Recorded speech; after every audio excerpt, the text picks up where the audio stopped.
ദില്ലി ദാലിയുടെ മറ്റൊരു ലക്കം പോഡ്കാസ്റ്റിലേക്ക് സ്വാഗതം. വളരെ ആഹ്ലാദത്തോടു കൂടിയാണ് ഞാൻ ഈ പോഡ്കാസ്റ്റിൽ ഇന്നത്തെ അതിഥിയെ ക്ഷണിക്കുന്നത്. ആദ്യത്തെ ബംഗാളി സ്ത്രീ കവി ചന്ദ്രബതി എഴുതിയ രാമായണം, ചന്ദ്രബതി രാമായണം എന്നറിയപ്പെടുന്ന പുസ്തകം ഇതാദ്യമായി മലയാളത്തിലേക്ക് വിവർത്തനം ചെയ്യപ്പെട്ടിരിക്കുകയാണ്.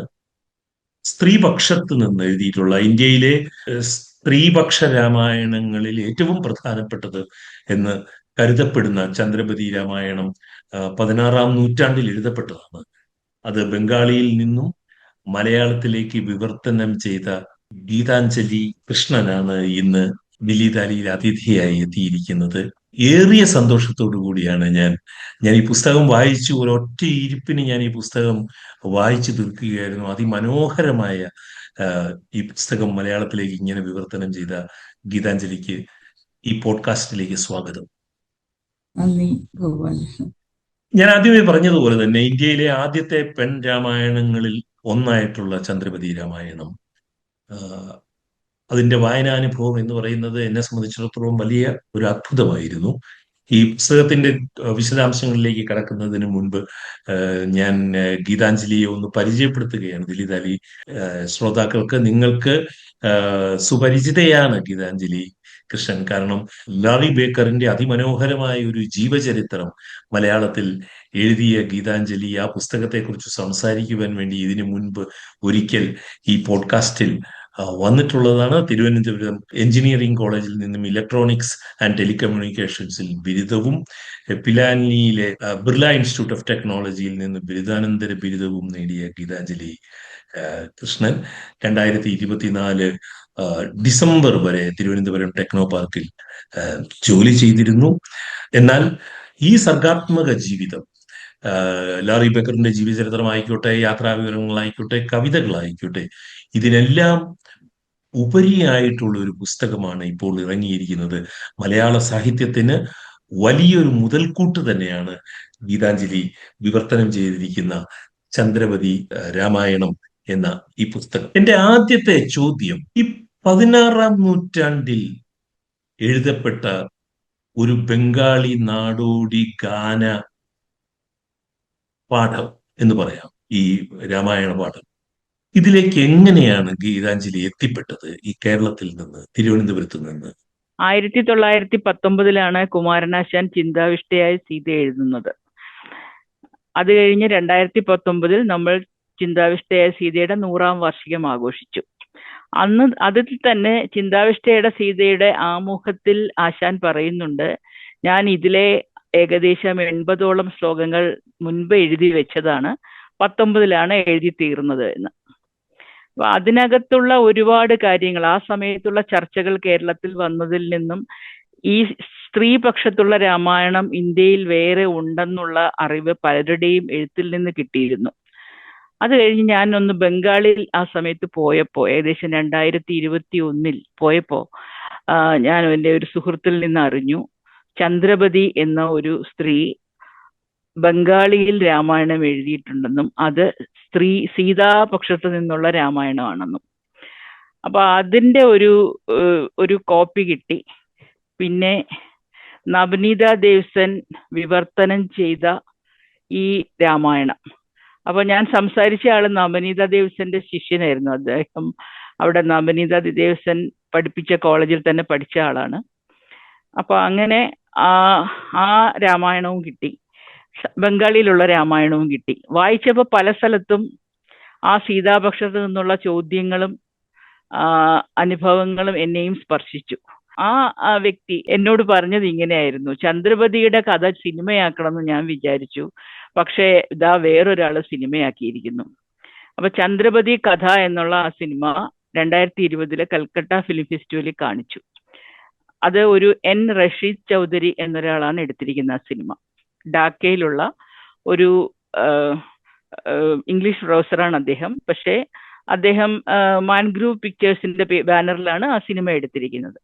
അപ്പൊ ഞാനിങ്ങനെ അന്വേഷിച്ചു, റഷീദ് ചൗധരി സിനിമ എങ്ങനെ, റഷീദ് ചൗധരിയെ കിട്ടുമോ, അദ്ദേഹം ഫേസ്ബുക്കിലുണ്ടോ, അല്ലാതെ തന്നെ അന്വേഷിച്ചു. അപ്പോൾ റഷീദ് ചൗധരിയുടെ ഇമെയിൽ ID കിട്ടി. വെറുതെ കയറി ചോദിച്ചേക്കാം, ഈ രാമായണത്തെക്കുറിച്ചും ചന്ദ്രപതിയെക്കുറിച്ചും കൂടുതൽ വിവരങ്ങൾ അറിയാമോ? റഷീദ് ചൗധരിക്ക് വളരെ സന്തോഷമായി ഞാൻ അന്വേഷിച്ചത്.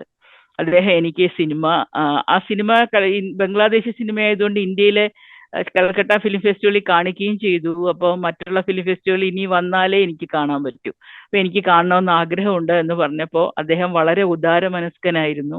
വിമിയോയിൽ ഇട്ടിട്ട് എനിക്ക് അതിന്റെ പാസ്വേഡും തന്ന് ലിങ്ക് അയച്ചു തന്നു. അങ്ങനെ ചന്ദ്രപതി രാമായണത്തിന്റെ സിനിമ, ചന്ദ്രപതിയുടെ കഥയുടെ സിനിമ ഇരുന്ന് കാണാൻ പറ്റി. അത് കഴിഞ്ഞ് ആ ഒരു സിനിമയിൽ ഒരുപാട് കാര്യങ്ങളുണ്ട്, കാണാൻ പറ്റുന്നവർക്കെല്ലാം കാണാൻ പറ്റും. ചന്ദ്രപതിയുടെ കഥ, ചന്ദ്രപതി രാമായണ എഴുത്തിലേക്ക് വന്നത്, ചന്ദ്രപതി അവിടെ മൈമൻ സിംഗ് എന്ന സ്ഥലത്ത് കിഷോർഗഞ്ചില് താമസിച്ചിരുന്ന ഒരാളാണ്. അവരുടെ വിവാഹം നിശ്ചയിച്ചു. വിവാഹത്തിന്റെ തലേ ദിവസം അവരുടെ പ്രതിശ്രുത വരൻ അവരെ ഉപേക്ഷിച്ചിട്ട് വേറൊരു സ്ത്രീയെ വിവാഹം കഴിച്ചു. അതോടുകൂടി ഹൃദയം തകർന്ന ചന്ദ്രപതി ഇനി വിവാഹം കഴിക്കേണ്ട എന്ന് തീരുമാനിച്ച് അച്ഛനോടൊരു ശിവക്ഷേത്രം നിർമ്മിച്ചു തരാൻ ആവശ്യപ്പെടുകയും ആ ശിവക്ഷേത്രത്തിൽ ഇരുന്ന് രാമായണം പഠിച്ച് സ്വന്തം ഭാഷയിൽ രാമായണം എഴുതുകയും ചെയ്തു. അത് കഴിഞ്ഞ് ഒരു കുറച്ച് വർഷങ്ങൾ കഴിഞ്ഞ് ഈ പ്രതിശ്രുത വരനായ ജയനന്ദൻ തിരിച്ചു വരുന്നുണ്ട്. പക്ഷെ ചന്ദ്രപതി സ്വീകരിക്കുന്നില്ല. ചന്ദ്രപതിയുടെ ഈ രാമായണം നാടോടി ഗാനങ്ങളുടെ രീതിയിലാണ് എഴുതപ്പെട്ടിരിക്കുന്നത്. അപ്പൊ അത് വായിച്ചു നോക്കിയപ്പോൾ എനിക്ക് ബംഗാളി, അത് ഞാൻ വിചാരിച്ചു ബംഗാളിൽ നിന്ന് തന്നെ നേരിട്ട് ചെയ്യാം, ബംഗാളി പഠിക്കാം. ബംഗാളി ഒരു വിഷമം തോന്നിയില്ല പഠിക്കാനായിട്ട്. ഹിന്ദി അറിയാം, സംസ്കൃതം അറിയാം, സംസ്കൃതത്തിലെ കുറച്ച് വാക്കുകളൊക്കെ നമുക്ക് പരിചിതമാണ്, മലയാളത്തിൽ സംസ്കൃത വാക്കുകൾ ഉള്ളത് കൊണ്ട്. അപ്പോൾ ആ അക്ഷരമാല പഠിക്കാനും എനിക്ക് പ്രയാസം തോന്നിയില്ല. പഠിച്ചു കഴിഞ്ഞപ്പോൾ ഇത് ഇന്റർനെറ്റിൽ അവൈലബിൾ ആണ്. 1916-17 കാലഘട്ടങ്ങളിൽ ഈ ചന്ദ്രപതിയുടെ രാമായണം ഉൾപ്പെടെ ഒരുപാട് ബംഗാളി നാടോടി ഗാനങ്ങൾ സമാഹരിച്ച് മൈമൻ സിംഗ് ഗീതിക എന്ന പേരിൽ ദിനേശ് ചന്ദ്ര സെൻ എന്നൊരാൾ സമാഹരിച്ചിട്ടുണ്ടായിരുന്നു. അപ്പൊ അതും അതുപോലെ തന്നെ ചന്ദ്രപതി രാമായണവും എല്ലാം ഇന്റർനെറ്റിൽ ടെക്സ്റ്റ് രീതിയിൽ അവൈലബിൾ ആണ്. അതെടുത്താണ് ഞാൻ വിവർത്തനം ചെയ്തത്. നവനീത ദേവ്സെന്നിന്റെ ഈ പഠനവും ഈ ഇംഗ്ലീഷിലുള്ള വിവർത്തനവും എന്നെ സഹായിച്ചിരുന്നു. പേരൊരു മന്ദാക്രാന്ത ബോസ് ചന്ദ്രപതി രാമായണം വിവർത്തനം ചെയ്തിട്ടുണ്ട്. അവര് കാനഡ യൂണിവേഴ്സിറ്റിയിൽ ജോലി ചെയ്യുന്ന ഒരു സ്ത്രീയാണ്. അപ്പൊ അങ്ങനെയും ഇംഗ്ലീഷിൽ ചന്ദ്രപതി രാമായണത്തിന് 2 വിവർത്തനങ്ങൾ ലഭ്യമാണ്. അപ്പൊ ഇങ്ങനെ ചന്ദ്രപതി രാമായണത്തിലേക്കും ചന്ദ്രപതിയിലേക്കും എത്തി. അത് ഗീതാഞ്ജലി ഇത് ചെയ്തിരിക്കുന്നത് മൗലികമായ ബംഗാളിയിൽ നിന്നാണോ അതോ അതിന്റെ ഇംഗ്ലീഷ് വിവർത്തനങ്ങളെ ആസ്പദമാക്കിയിട്ടാണോ? ബംഗാളിയിൽ നിന്നാണ് വിവർത്തനം ചെയ്തത്. ഞാൻ ഇങ്ങനെയാണ് ചെയ്തത്. ബംഗാളി എനിക്ക് വായിക്കാനും എഴുതാനും ഞാൻ അപ്പോഴേക്കും പഠിച്ചു. വായിച്ച് അത് മലയാളത്തിലേക്ക് എഴുതി, മലയാള ഗദ്യത്തിലേക്ക് എഴുതി, പിന്നെ അത് പദ്യത്തിലേക്ക് ആക്കുകയായിരുന്നു. അപ്പോൾ ബംഗാളിയിലുള്ള കുറച്ച് കഠിനമായ ഭാഷ എന്ന് പറയാൻ പറ്റില്ല, പക്ഷെ ഒരു 16-ാം നൂറ്റാണ്ടിലുള്ളതിന്റെ ഒരു വ്യത്യാസം ഉണ്ടായിരുന്നു ആ രാമായണത്തിന്. ഞാൻ ഇന്റർനെറ്റും ഗൂഗിളും എല്ലാം ഉപേക്ഷിച്ചു.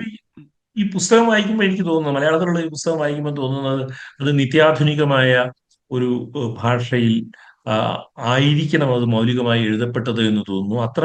അത്ര നന്നായി നമ്മളോട് കമ്മ്യൂണിക്കേറ്റ് ചെയ്യുന്ന ഒരു ഭാഷയിലാണ് ഗീതാഞ്ജലി ഏതായാലും ഇത് മലയാളത്തിലേക്ക് ചെയ്തിരിക്കുന്നത്.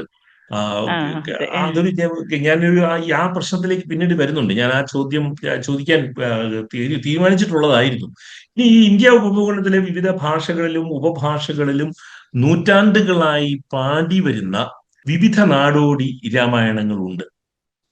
അത് പ്രധാനപ്പെട്ട തുളസീദാസ രാമായണമോ എഴുത്തച്ഛൻ രാമായണമോ കമ്പരാമായണമോ അത്തരം വാൽമീകി രാമായണമോ ഇതിനൊക്കെ ഉപരിയായി ഈ നാടോടി രാമായണങ്ങൾ നിരവധിയുണ്ട്.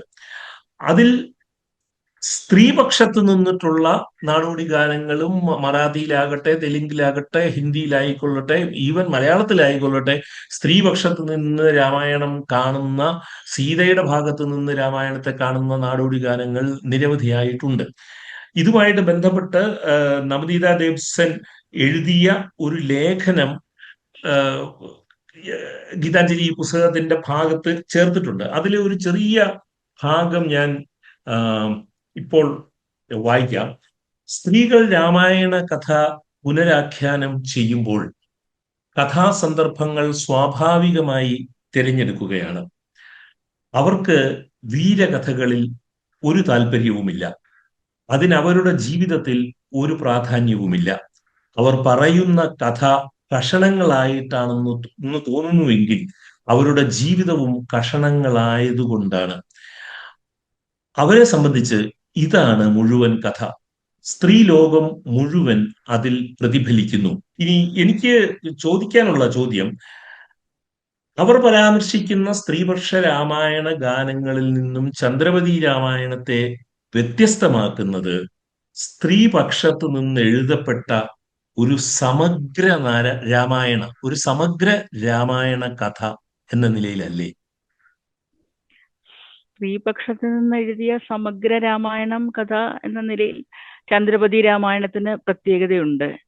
പക്ഷെ എന്നാലും സ്ത്രീകൾ കാണുമ്പോൾ നേരത്തെ പറഞ്ഞതുപോലെ സ്ത്രീകൾ എഴുതുന്ന എല്ലാ രാമായണത്തിലും ബാലകാന്ഡവും ഉത്തരകാന്ഡവുമാണ് വരുന്നത്.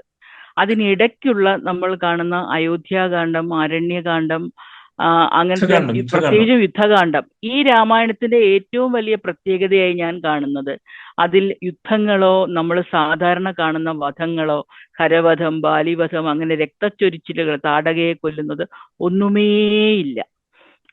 ചന്ദ്രപതി അതിനൊന്നും ഒരു പ്രാധാന്യവും കൊടുക്കുന്നില്ല അത്തരം കാര്യങ്ങളിൽ. ഇത് കൂടാതെ ചന്ദ്രപതി രാമായണം കൂടാതെ മൊല്ല എന്നൊരു സ്ത്രീയും ഏകദേശം ഇതേ കാലഘട്ടത്തിൽ രാമായണം എഴുതിയിട്ടുണ്ട്.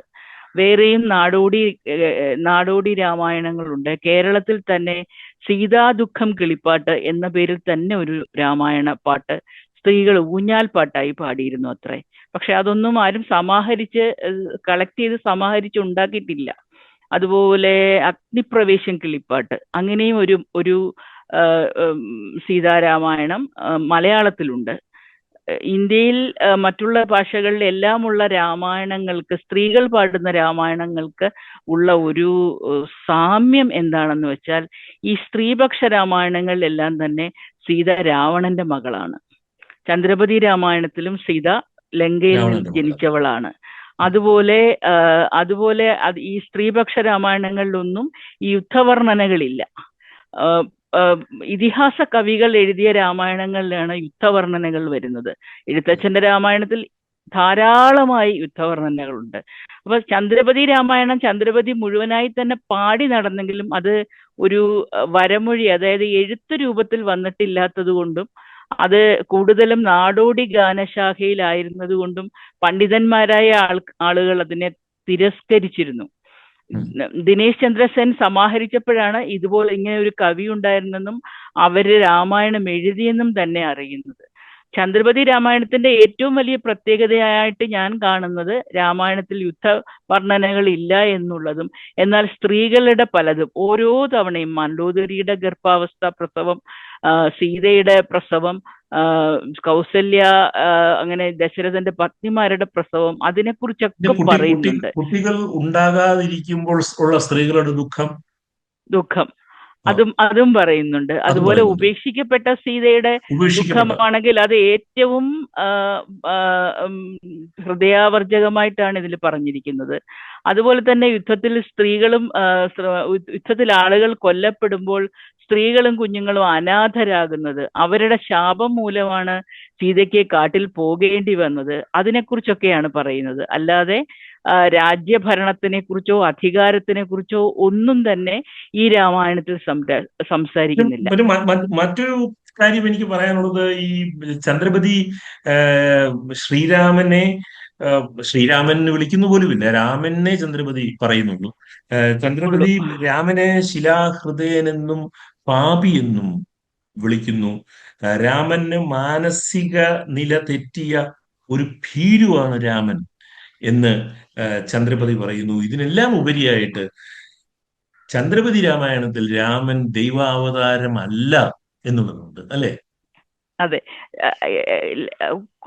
ഒരു സ്ഥലത്ത് രാമന്റെ ജനന സമയത്ത് രാമലീല എന്നുള്ള ആ ഒരു ഭാഗത്ത് നാരായണൻ തന്നെയാണ് അവതരിച്ചിരിക്കുന്നത് എന്ന് അവിടെ പറയുന്നുണ്ട്. ആ ഒരു ഭാഗത്ത് മാത്രമാണ് രാമൻ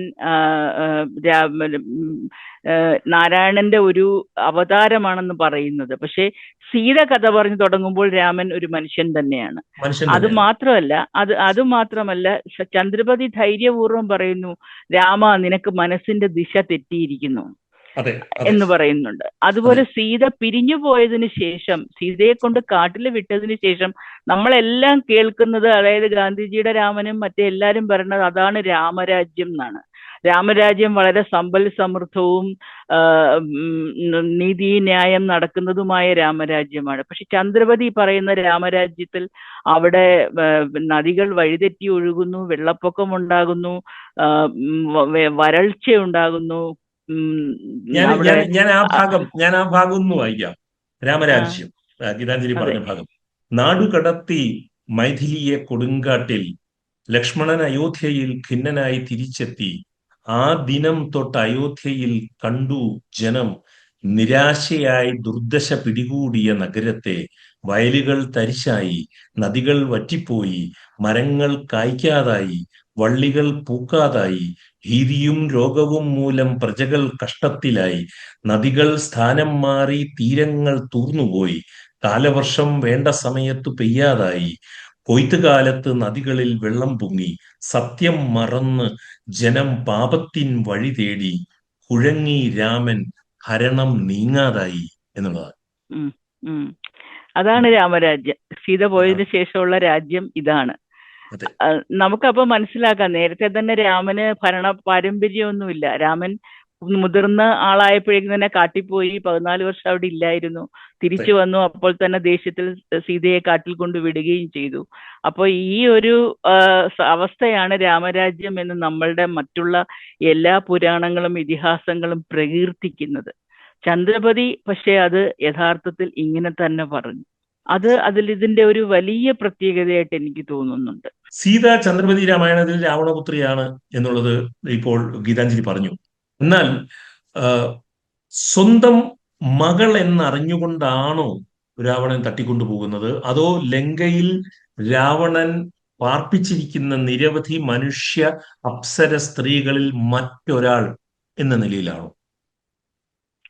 രാവണൻ ഇതിനു മുമ്പ് തന്നെ സ്വർഗത്തിനെ മുഴുവൻ കൊള്ളയടിച്ച് ഇന്ദ്രനെയും മറ്റുള്ളവരെയും തടവിലാക്കി കൊണ്ടുവരുന്നുണ്ട്. ആദ്യമേ തന്നെ ചന്ദ്രപതിയുടെ ഫോക്കസ് പോകുന്നത് ലങ്കയിലോട്ടാണല്ലോ. ലങ്ക വളരെ സമ്പൽ സമൃദ്ധമായ മനോഹരമായ, കടലിൽ നീന്തി തുടിക്കുന്ന ഹരിത കമ്പളം പോലെ മനോഹരമായതാണ്. ഏറ്റവും കൂടുതൽ സമ്പൽ സമൃദ്ധമാണെന്ന് പറയാനുള്ള കാരണം എന്ന് വെച്ചാല്, ആ ദാനവര് അവരുടെ ആഭരണങ്ങളൊക്കെ പുല്ലുവായിൽ ഉണക്കാനിടും. അത്രയ്ക്കാണ് അവരുടെ സമൃദ്ധി. 2 നേരം വേഷം മാറും, പിന്നെ പൂക്കൾ ചൂടി ആനന്ദിക്കും, നൃത്തം ചെയ്യും. അങ്ങനെയുള്ള ആ ഒരു ലങ്കയിലേക്ക് ഗീതാഞ്ജലിയുടെ മലയാള വിവർത്തനത്തിന് ഭംഗി ചൂണ്ടിക്കാണിക്കാൻ വേണ്ടി മാത്രം ഈ ലങ്കാവർണ്ണരുടെ കുറച്ചു ഭാഗം ഞാൻ വായിക്കാം. മരതക മാണിക്യ വൈഡൂര്യ നിബിഡം ലങ്ക, പൂവനം താർ പൊയ്കകൾ സ്വർണ്ണക്കൽപ്പടവുകൾ. ഇന്ദ്രനു സ്വർഗത്തിങ്കൽ നന്ദനവനമെങ്കിൽ, രാവണൻ ഇവിടെയോ അശോക വനികകൾ. ഇരവിലും പകലിലും വിടരും വെവ്വേറെ വിധം പൂക്കൾ, ലങ്കതൻ പരിമളം 3 ലോകത്തേക്കും വീശും എന്ന് പറഞ്ഞു പോയിട്ട്, അപ്സരസ്സുകൾ തോൽക്കും അസുരമണികൾ, പൂവുകൾ ഇറുത്തെടുത്ത് അവരുടെ മുടിയിൽ ചൂടും. ദിനവും പൂക്കും കായ്ക്കും ലങ്കതൻ മാന്തോപ്പുകൾ, മാമ്പഴക്കുലകളാൽ കൊമ്പുകൾ താനേ ചായും എന്ന് പറഞ്ഞു പോയിട്ട്, കുന്നും മലയും പോലെ അസുരഭവനങ്ങൾ, മേച്ചിലോ സ്വർണം കൊണ്ട്, വേലികൾ വെള്ളി കൊണ്ട്, മണ്ണിൽ വേരുറപ്പിച്ച വീടിന്റെ മേലാപ്പുകൾ. നോക്കി കരം പോക്കി ആകാശം തൊട്ടേ നിൽക്കും അനവധ്യ സുന്ദരിമാർ അസുര സ്ത്രീകൾ. നിത്യം പാരിജാത മലർ ചേർത്ത് തലമുടി മെടഞ്ഞിടും, രത്നവും വൈഡൂര്യവും ശിരസിലണിഞ്ഞിടും. മേനിതൻ സൗരഭ്യം ആരെയും ആകർഷിക്കും, അവരുടെ ചന്തം കണ്ടാൽ ഇന്ദ്രനീലവും തോൽക്കും എന്ന മട്ടിലാണ് ഈ ലങ്കാവർണ്ണന പോകുന്നത്. ഇതിന്റെ ഈ ബംഗാളി ഒറിജിൻ ഇതേ രീതിയിൽ തന്നെയാണ് പോകുന്നത്. ഇതേ രീതിയിൽ തന്നെയാണ്. കാരണം എന്ന് വെച്ചാൽ ബംഗാളിയിൽ നിന്നുള്ള ആ വാക്കുകൾക്ക് ഇടയ്ക്കുള്ള നമ്മളുടെ ജോയിന്റ്സും വിഭക്തികളും മാത്രം ചേർത്താൽ മതിയായിരുന്നു. എനിക്ക് ബംഗാളിൽ നിന്ന് വിവർത്തനം ചെയ്യാൻ അത്രയും ചെയ്താൽ മതിയായിരുന്നു. അത്രയ്ക്ക് മനോഹരമായിട്ടാണ് ചന്ദ്രപതി എഴുതിയിരിക്കുന്നത്. ബംഗാളിയിൽ നിന്നും വേറൊരു സത്യം ഞാനിവിടെ പറഞ്ഞോട്ടെ. ആ നമ്മളുടെ ഭാഷാശാസ്ത്രജ്ഞന്മാർ പറയുന്നത് ഏറ്റവും കൂടുതൽ പാലി ഭാഷയിലെ വാക്കുകൾ ഇന്ത്യൻ ഭാഷകളിലുള്ളത് ഒന്ന് ബംഗാളി, പിന്നെ മലയാളം, അതുപോലെ തന്നെ ഓക്കെ സിംഹളം. ഈ മൂന്ന് ഓക്കെ ഭാഷയിലാണ് ഏറ്റവും കൂടുതൽ പാലി ഭാഷയിലെ വാക്കുകൾ ഉള്ളത്. ഉം ലഘുവായിട്ട് പറഞ്ഞാൽ ടാഗോറിന്റെ വാക്കുകളിൽ എപ്പോഴും, കവിതകളിൽ എപ്പോഴും കാണുന്നതാണ് സന്ധ്യാവേള. ആ സന്ധ്യാവേള എന്നുള്ള വാക്ക് ടാഗോർ അങ്ങനെ തന്നെയാണ് ഉപയോഗിച്ചിരിക്കുന്നത്. നമുക്ക് സന്ധ്യാവേള തന്നെയാണ്. അതുപോലെ ഒരുപാട് വാക്കുകൾ നമുക്ക് ബംഗാളിക്കും നമുക്കും പൊതുവായിട്ടുണ്ട്. അപ്പൊ അതുകൊണ്ട് എനിക്ക് അത്രേ വേണ്ടി വന്നുള്ളൂ. വാസ്തവം പറഞ്ഞാൽ ഇതില് വിവർത്തനം എന്ന് പറഞ്ഞാൽ ആ ഒരു നമ്മൾക്ക് ഇല്ലാത്ത വാക്കുകൾ മാത്രം അവിടെ ചേർക്കുക. മീറ്ററൊന്നും ഞാൻ കൊണ്ടുവന്നില്ല. ഞാൻ ഇപ്പോഴത്തെ മലയാളത്തിൽ തന്നെ ഇന്നത്തെ കവികൾ എഴുതുന്ന പോലെ തന്നെയാണ് കവിത കൊണ്ടുവന്നത്. അതെ അപ്പോ ലങ്കയിലെ സ്വർഗത്തിലെ അപ്സരസുകളെ എല്ലാം രാവണൻ പിടിച്ചുകൊണ്ട് വന്ന് ലങ്കയിൽ കൊണ്ടുവന്ന് അശോകവനത്തിൽ കൊണ്ടുവച്ച് സന്തോഷിച്ചു. അപ്പൊ അതുപോലെ രാവണന് അത് കഴിഞ്ഞപ്പോ കടലിൽ ഒഴുക്കി വിട്ട ആള് തന്റെ മകളാണെന്ന് ഓർമ്മയുണ്ടാവാൻ ഇല്ല യാതൊരു അറിയില്ല സാധ്യതയും ഇല്ല. സാധ്യതയില്ല മകൾ വളർന്നു വന്ന് വരുമ്പോൾ രാവണന് അറിയാൻ പറ്റില്ലല്ലോ. പക്ഷെ ചില രാമായണങ്ങളിൽ പറയുന്നുണ്ട് മണ്ഡോദരിയുടെ നല്ല ഛായ, സാദൃശ്യം സീതയ്ക്കുണ്ടായിരുന്നു എന്നും അതുകൊണ്ട് കണ്ടപ്പോൾ തന്നെ രാവണന് വളരെയധികം ഇഷ്ടം തോന്നിയെന്നും ഈ സീതയെ അങ്ങനെ പറയുന്ന രാമായണങ്ങളുണ്ട്. വയലാർ രാവണപുത്രി രാമവർമ്മയെ സ്വാധീനിച്ച രാവണപുത്രി ഏത് രാവണപുത്രി ആയിരിക്കും? അത് ചന്ദ്രപതിയുടെ അല്ല. അതെനിക്കറിയില്ല, അറിയില്ല. പക്ഷെ നാടോടി രാമായണങ്ങളിൽ നിന്നാവാം. അതെന്തൊരു മനോഹരമായ കവിതയാണ്. ആ ആ രാവണന്റെ ആ ഒരു മകളെ കൊണ്ടുവന്ന് വെച്ചിരിക്കുന്ന വിഷമം മുഴുവൻ രാവണൻ അതിൽ പറയുന്നുണ്ട്. പക്ഷെ അത്തരം ട്രിബ്യൂട്ട്സ്, അതായത് ഈ രാവണപുത്രി എന്നുള്ള ഈ ഒരു പേര്, അതുപോലെ അവസാനം ചിന്താവിഷ്ടയായ സീതയിൽ നിന്നും പ്രിയരാഘവ പ്രിയരാഘവ എന്നും ലവണാസുരവധത്തിലെ സുഗമോ സുഗമോദേവി ദേവി എന്നൊക്കെയുള്ള ടൈറ്റിൽസ് ആ ഒരു ഉപയോഗിച്ചിട്ടുണ്ട് ഓർമ്മപ്പെടുത്താൻ വേണ്ടി. എഴുതാൻ. കാരണം മലയാളികൾക്ക് ഇതെല്ലാം അറിയാമല്ലോ. അപ്പൊ അതുകൊണ്ട് അതിനെക്കുറിച്ചുള്ള ആ ഒരു സാദൃശ്യം ഓർമ്മപ്പെടുത്താനായിട്ട് ഞാൻ ആ ടൈറ്റിലുകളിൽ ആ പേരുകൾ തന്നെ ഉപയോഗിച്ചിട്ടുണ്ട്. പിന്നെ വേറൊരു കാര്യം എനിക്ക് ചോദിക്കാനുള്ളത്, ആദ്യം തന്നെ ഗീതാഞ്ജലി ഈ സംഭാഷണത്തിന്റെ ആദ്യ ഭാഗത്ത് തന്നെ പറഞ്ഞു ചിന്താവിഷ്ടയായ സീത എഴുതിയ കുമാരനാശൻ ഒരുപക്ഷെ ചന്ദ്രപതി രാമായണം വായിച്ചിട്ടുണ്ടായിരിക്കും എന്ന്.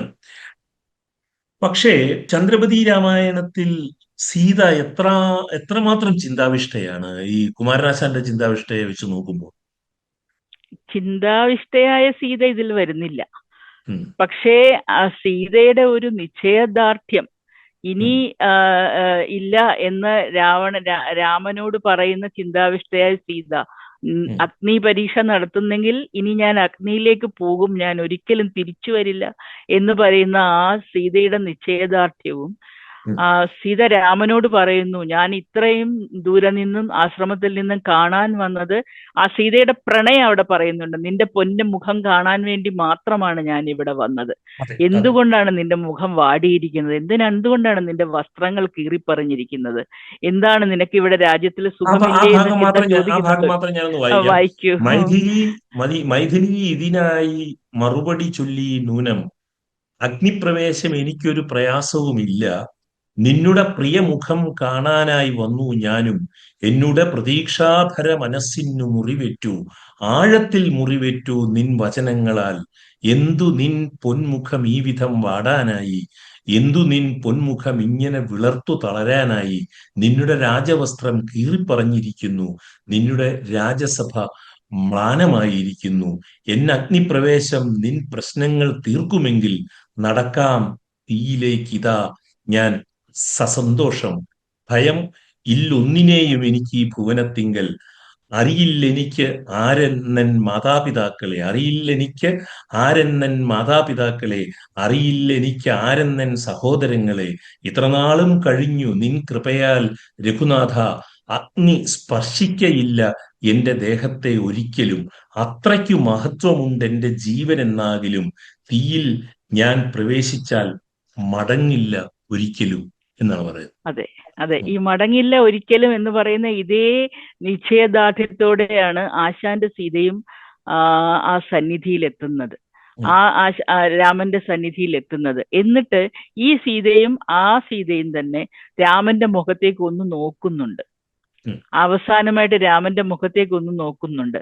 ആശാന്റെ സീത അപ്പോൾ തന്നെ എന്ത് ചെയ്തെന്ന് ആശാൻ പറയുന്നില്ല. ദേഹം വെടിഞ്ഞാൽ സതി എന്നാണ് സതി ആശാൻ എന്നാണ് പറയുന്നത്. പറയുന്നത്. ഇവിടെയാണെങ്കിൽ ഭോഗനദി ഈ സീതയുടെ വസുമതി സീതയുടെ അമ്മ വന്നിട്ട് സീതയെ കൂട്ടിക്കൊണ്ടു പോകുന്നെന്ന് ഇവിടെ ചന്ദ്രപതി പറയുന്നുണ്ട്.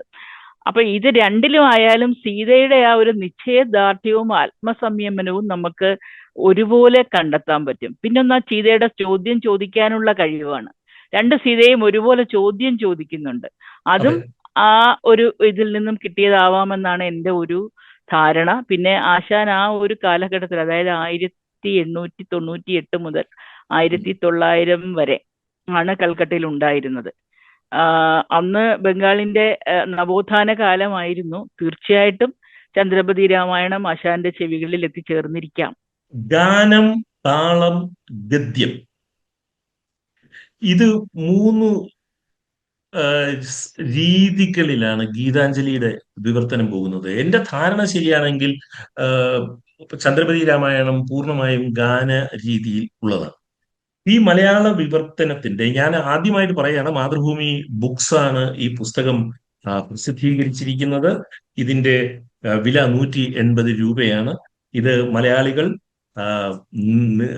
പ്രത്യേകിച്ച് കുമാരനാശാന്റെ ചിന്താവിഷ്ടയായ സീതയെ ഹൃദയത്തോട് ചേർത്ത് നിൽക്കുന്ന മലയാളികൾ തീർച്ചയായും വായിച്ചിരിക്കേണ്ട ഒരു പുസ്തകമാണ് ചന്ദ്രപതി രാമായണം. എന്റെ ചോദ്യം, ഇതിന്റെ വിവർത്തനത്തിന്റെ മാനദണ്ഡങ്ങൾ എന്തൊക്കെയായിരുന്നു? ഇതാണ് എന്റെ അവസാനത്തെ ചോദ്യം. മാനദണ്ഡങ്ങൾ അത് ഗാനരീതിയിൽ എഴുതിയിരിക്കുകയാണ്, നീണ്ട പാട്ടുകളായിട്ടാണ്. ആ ഒരു ബംഗാളി പാട്ടിന്റെ രീതിയിലൊന്നും നമുക്ക് മലയാളത്തിലേക്ക് പരിഭാഷ ചെയ്ത് കൊണ്ടുവരാൻ പറ്റില്ല. ഞാനപ്പോ ആ ഒരു രീതിയിൽ സ്വാതന്ത്ര്യം എടുത്തു തന്നെയാണ് ചെയ്തത്. എൻ്റെ ഒരു എന്താ പറയാ, കോമൺ സെൻസ് വെച്ചിട്ട് ഏത് സ്ഥലത്താണോ അത് ചേരുന്നത് അവിടെ അതുപോലെ ആക്കി. ഗാനം ഉൾപ്പെടുത്താൻ പറ്റുന്ന സ്ഥലത്ത് അത് കൊടുത്തു. പ്രത്യേകിച്ചും സീത പാടുന്ന പാട്ട്.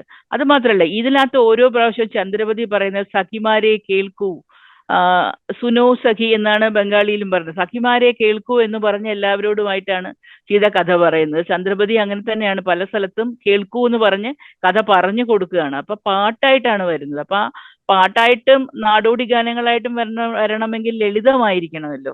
അതുകൊണ്ട് ഞാൻ വളരെ ലളിതമായ പദങ്ങളിൽ നേർക്ക് വളരെ ഋജുവായ രീതിയിലാണ് വിവർത്തനം നിർവഹിച്ചിരിക്കുന്നത്. അപ്പൊ ചില സ്ഥലങ്ങളിൽ അത് കവിതയുടെ, നമുക്കിപ്പോ ഗദ്യത്തിലും കവിത എഴുതാം എന്നുള്ളത് കൊണ്ട് ആ സ്വാതന്ത്ര്യം എടുത്ത് അങ്ങനെ തന്നെ കവിതകൾ ചില സ്ഥലത്ത് കൊണ്ടുവന്നു. ചില സ്ഥലത്ത് താളം എനിക്ക് കിട്ടിയതുപോലെ താളം വരുത്തി ഞാൻ കൊടുത്തു. അപ്പൊ എന്തായാലും അങ്ങനെ തന്നെ ആക്കിയതാണ്. അതിമനോഹരമാണ്. നമ്മൾ ഈ ചർച്ച ഇവിടെ അവസാനിപ്പിക്കുകയാണ്. അപ്പോൾ ചന്ദ്രപതി രാമായണത്തിൽ നിന്നും മാറി നിന്നിട്ട് ഞാൻ ഇതിന്റെ അനുബന്ധമായിട്ട് സ്ത്രീകൾ രാമായണം വീണ്ടും പാടുമ്പോൾ എന്നുള്ള എഴുത്തുകാരിയും ബംഗാളി ചിന്തകയും ഒക്കെ ആയിട്ടുള്ള നന്ദിത ദേവ്സന്റെ ലേഖനത്തിൽ, ദീർഘമായ ഉപന്യാസത്തില് മറാത്തി ഗാനങ്ങളും ഒക്കെ ഉൾപ്പെടുത്തിയിട്ടുണ്ട്. അതിൽ ഒരു ഭാഗം മാത്രം ഞാനൊന്ന് വായിക്കാം. സീതാബായി പാടുന്നു: ഏതു തരം പെണ്ണാണ് ഞാൻ? 5 വയസ്സുള്ളപ്പോഴാണ് രാമന് എന്നെ കൊടുത്തത്. അമ്മയുടെ ഏതു തരം സ്നേഹമാണ് എനിക്ക് കിട്ടിയത്? പ്രിയപ്പെട്ട ഞാവൽ മരമേ, ഇലഞ്ഞി മരമേ, സീത ഇതാ അവളുടെ ജീവിത കഥ പറയുന്നു. കേൾക്കൂ, ഒരു കലപ്പയുടെ മുനയിലാണ് കണ്ടുകിട്ടിയത് എന്നെ. എനിക്കെങ്ങനെ മാതാപിതാക്കൾ ഉണ്ടാവും? ഒരു പെട്ടിയിലാണ് എന്നെ കിട്ടിയത്, തുറന്ന വയലിൽ. എനിക്ക് അമ്മയും അച്ഛനുമില്ല. എന്നെ ഒരു കലപ്പത്തുമ്പിലാണ് കണ്ടെത്തുന്നത്. ഇത് ചന്ദ്രപതിയുടെ ബംഗാളി കൃതിയിൽ ലക്ഷ്മണനോട് സീത പറയുന്നതാണ്. എനിക്ക് അമ്മയും അച്ഛനുമില്ല. എന്നെ ഒരു കലപ്പത്തുമ്പിലാണ് കണ്ടെത്തുന്നത്. എനിക്ക് മാതാപിതാക്കൾ ആരെന്നറിയുകയില്ല. എന്റെ സഹോദരന്മാരാരെന്നും അറിയില്ല.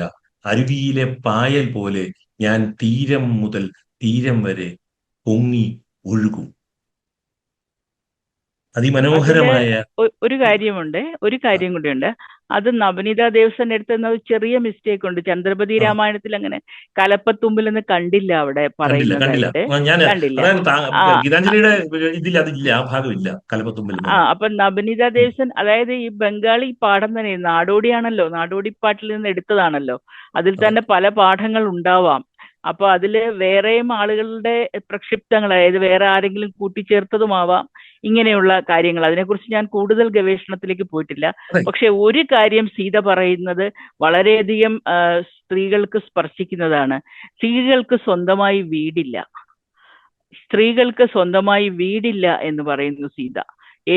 എവിടെയാണ്, ഞാൻ പായൽ പോലെ ഒഴുകി നടക്കുകയാണ് അതെ. ഒരു തീരം അതെ. മുതൽ ഒരു തീരം വരെ. എവിടേക്കാണ് പോകേണ്ടത് എന്ന് പറഞ്ഞാൽ അവിടേക്ക് പോകാൻ തന്നെ സാധിക്കുകയുള്ളൂ. ഒരു പായലിന് അറിയാമോ എവിടെയാണ് ഒഴുകി പോകുന്നതെന്ന്? അതുപോലെ തന്നെയാണ് ഇന്ത്യയിലെ സ്ത്രീ ജീവിതവും.